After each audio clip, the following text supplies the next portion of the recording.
I'll sell you. I'll try to sell you from Give us the what I pitch. perceive to be your angle. Okay, my first pitch would be this. Isaac Okoro, while not a stat sheet stuffer necessarily, has shown steady improvement year over year. Last year, despite the minutes and the usage shrinking after getting that payday prior to his injury at the end of the calendar year last year, he was one of the top 2 3-point shooters in the league. He was just under 50% before that shoulder injury happened. Now, the numbers, they calmed down after that, but season over season, he's gotten better in that area. And that certainly, when they drafted him, the focus was, okay, defensively, they expected him to be an immediate impact player, but the offense was super raw. I think the issue in Cleveland that perhaps does not exist in Chicago is largely opportunity. In an environment of Cleveland where you have a bunch of people offensively who are going to be prioritized, I think the biggest criticism of Isaac would be that he wasn't guarded when it would matter from outside the arc, despite what the percentages would indicate, and that he wasn't the most assertive player offensively. I think it's a better environment for him to be in terms of Chicago, for perhaps empowering him to be a little bit more aggressive in looking for his own. The second thing I would say is Isaac Okoro was one of the players on our roster who thrived in transition. Now, our pace was greater last year, but in previous iterations under the Bickerstaff Cavs, that was largely wasted with Isaac, I believe. I don't think that's the case in Chicago. I think you're a much more capable team of running up tempo, and I do believe you'll see better results from Isaac. In terms of contractually, I think it definitely benefited the Cavs to acquire Lonzo for multiple reasons. One is their hopes that he can stay healthy and be on the court. But secondly, they were in a much worse situation to be able to commit $11 million to Isaac Okoro in the second apron crunch that they're in. Chicago being in the phase of, their build, their rebuild, however you want to deem it, it's less critical for them to extract maximum value out of that $11 million in a way that Cleveland, to sign a guy to the biggest contract he's been on and then immediately play him the least amount of minutes that he had in his entire career, it was a trend going in the wrong direction. So I don't think Chicago has those issues necessarily. One of the things you said was how passive he was on the offensive end as far as when it came to shooting. Could you go into that a little more? Like what was the reason kind of behind him being that passive, especially on that end when you can show those stats where, yeah, he started hitting his threes a little bit more, but then just not being assertive in that way?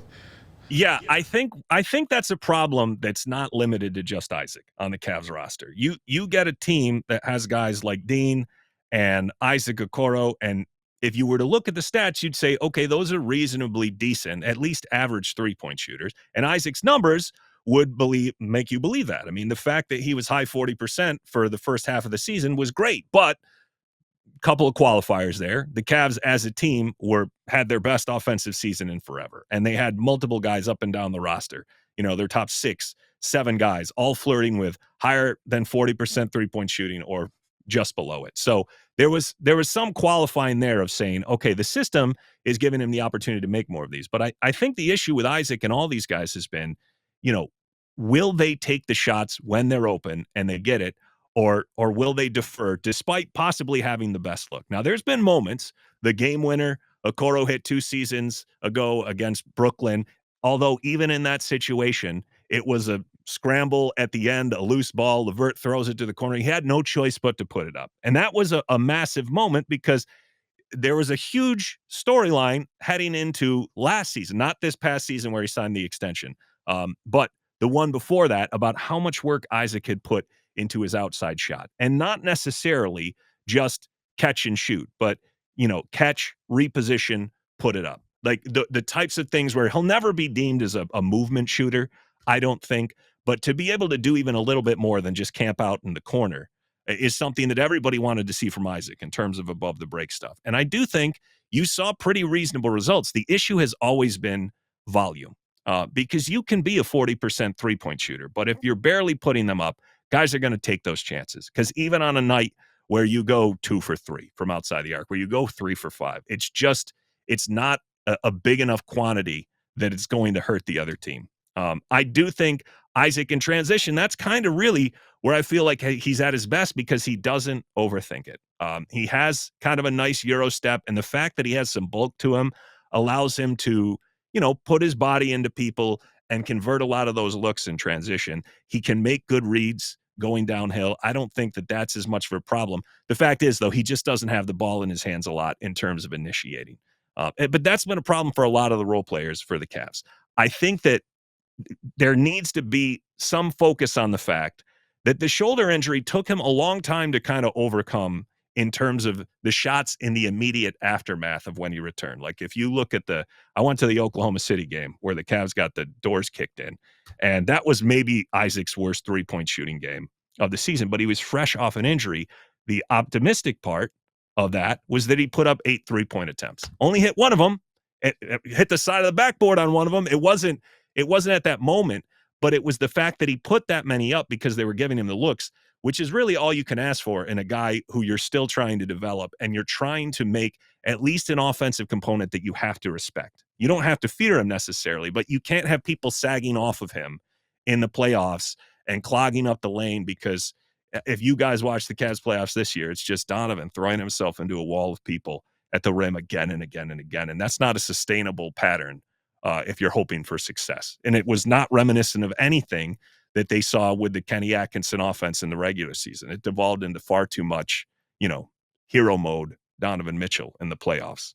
It's interesting you mention victim of circumstances, Bob, because that's what Bulls fans have been talking about with Patrick Williams, taking one spot before Isaac Okoro in the 2020 draft. I'm curious, though, if you see a higher ceiling, not untapped offensive potential. We know the weaknesses of Okoro's game, but of him turning into a truly elite defensive player, like getting legit votes for all defensive teams in future seasons kind of player. Yeah, I mean, I think my feeling has always been that Okoro is a fantastic defender, and especially if I don't love it as much when he's been forced into these situations where he has to guard up. But in the matchups against, the Damian Lillards, the Trae Youngs, the guards, that's where I think he can really shine. So in a situation where he's able to log significant minutes as a 2, more so than a 3, and guarding those elite kind of shifty guards, not necessarily the taller, like to get these matchups in the playoffs against Tatum and Paolo Banchero, for as good as Isaac is, for as stout as he is, for as strong as he is, I don't think those do him any favors. Because the one complaint I have, and of course I'm sure any Cav fan, any home team fan would say this of their own player, I think Isaac is very fundamentally sound defensively. I do not think he's given the same leash from a referee perspective of guys like Alex Caruso and Drew Holiday when it comes to physicality. Now, if that turned the corner, if he got the respect as a truly elite defender, which I think maybe only will come with extended minutes on the court, then I think he can be one of the best point of attack defenders in the league. I think that's possible.